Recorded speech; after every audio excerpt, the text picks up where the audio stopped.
Yohanes membaptis dengan air, tetapi tidak lama lagi kamu akan dibaptis dengan Roh Kudus. Oh, ternyata ada baptisan lain selain baptisan air atau baptisan selam atau baptisan dia berpesta pora, menghabiskan segala sesuatu yang dikatakan.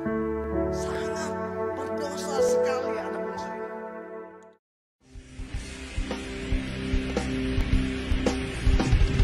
Umay, balut laray itu, wengka kuman, balut undang bindai. Male, kita jadi kuman, jaga dawen jawau, katas kebangsaan.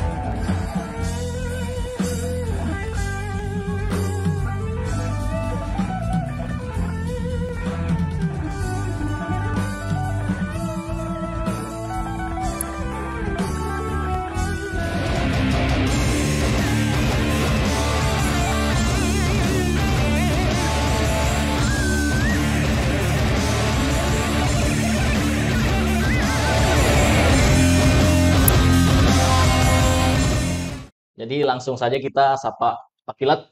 Siap, halo. Narai kabar Pak Kilat. Luar biasa. Alhamdulillah. Luar biasa, alhamdulillah. Ketemu langsung sama Iya. Pak Kilat, beliau jadi Iya, saya siap.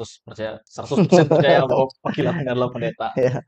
Nah, jadi yang memicu Pak Kilat nih buat pindah dimensi nih ceritanya. Dari dimensi rock, metal Iya, iya. ke dunia teologi ini apa Pak Iya. Kilat? Sebenarnya sih ya mungkin ini sebuah cerita yang mungkin spiritual ya, mungkin agak sulit saya jelasin, tapi yang pasti saya merasakan ada sesuatu yang harus saya berbalik arah 180 derajat seperti itu.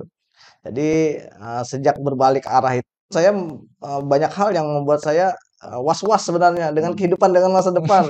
Apa Iya. benar ini gitu. Iya. Nah, tapi mungkin puji Tuhan lah karena ini memang sesuatu dari dalam kan, jadi kita benar-benar didorong di booster itu memang kita jadi serius. Jadi walaupun kita sepertinya berbalik arah, maksudnya berbalik haluan dalam hobi, dalam capaian sebuah cita-cita. Tapi ini memang terkait dengan dunia spiritual ya, maksudnya pengalaman pribadi kita dengan Tuhan. Jadi dari situ saya berbalik arah, terus memang sempat ragu dengan kehidupan masa depan ke depannya. Apakah saya bisa ternyata setelah saya coba dan saya berserah, wes bahasanya nih spiritual banget, Iya. berserah sungguh-sungguh ya, dan memang kita memang semuanya seperti pintu-pintu itu kebuka semuanya, dari kita mencoba pendidikan, terus itu dimuluskan semua, kita di dosen, terus kita terus kuliah. Saya selesai terakhir kuliah itu tahun kemarin baru wisuda di IAKN, Institut Agama Kristen Negeri. Di RTA Melon ini, RTA Melona juga untuk S3-nya, program doktoralnya. Ya puji Tuhan lah seperti itu. Jadi sehingga sampai hari ini semuanya bisa berjalan dengan baik. Jadi kalau terkait dengan pelayanan di gereja tetap jalan sampai hari ini, terkait dengan dosen tetap berjalan sampai hari ini, dan musik juga tetap. Nah, ya seperti itulah. Ya. Jadi sebelum masuk ke dunia teologi ini kan sudah diceritakan Pak Kilat tadi kan. Iya. Pak Kilat ini kan seorang anak band Iya. rock. Iya. Nah, kalau kita bicara tentang kehidupan anak band rock, ini nggak semua ya, cuman Iya, iya. ada beberapa kelompok Iya, pada iya. umumnya. Kayak misalkan contoh nyari inspirasi, Iya. mereka sambil Narkoba atau seperti itu ya, ngerokok iya, atau iya, apa iya. gitu kan. Nah, kalau Pak Kilat sendiri sebelum masuk ke dunia teologi ini, masih zaman-zaman masih Iya, iya. jadi musisi Iya. rock dulu, gimana ceritanya? Iya, jadi sejak SMA itu saya rasa mungkin semua hampir sama ya, semua yang teman-teman seniman, musisi, atau mungkin sifat atau perilakunya secara garis besar itu sama, mungkin kayak ngerokok, minum itu sudah pasti di zaman SMA waktu itu kan, dari SMA nih ceritanya. Masuk ke perkuliahan juga sama lah pasti. Nah, cuman yang paling membuat kita terlupakan itu sejak saya sudah berkeluarga gitu. Oke. Jadi saya berkeluarga kan di tahun 2001, 2002. Nah, jadi saya tadi hijrah ke Jakarta itu 2005-2006.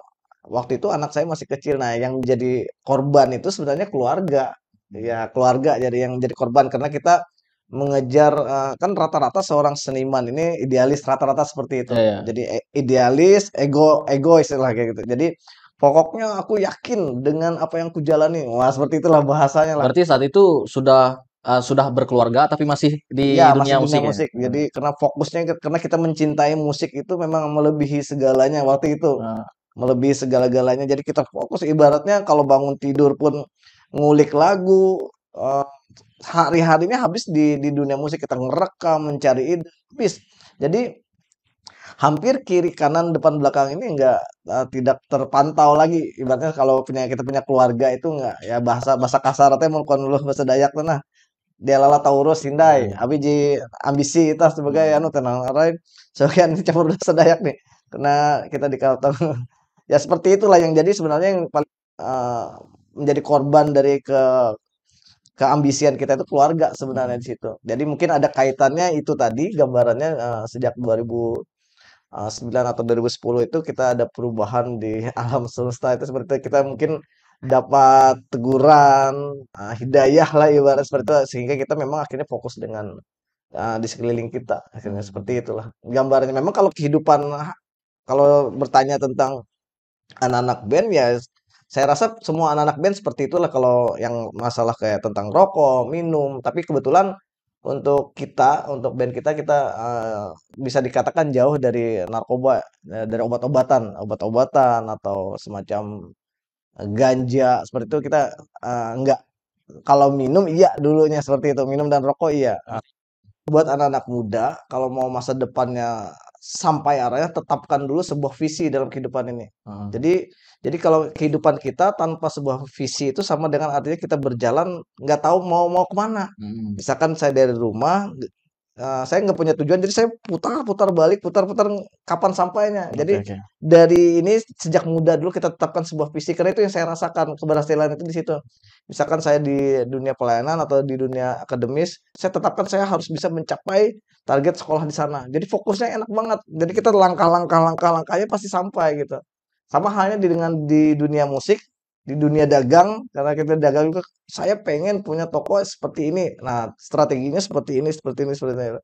Jadi kenapa penting sekali visi? Karena sampai hari ini saya kalau menanyakan anak muda, banyak mereka tuh bingung.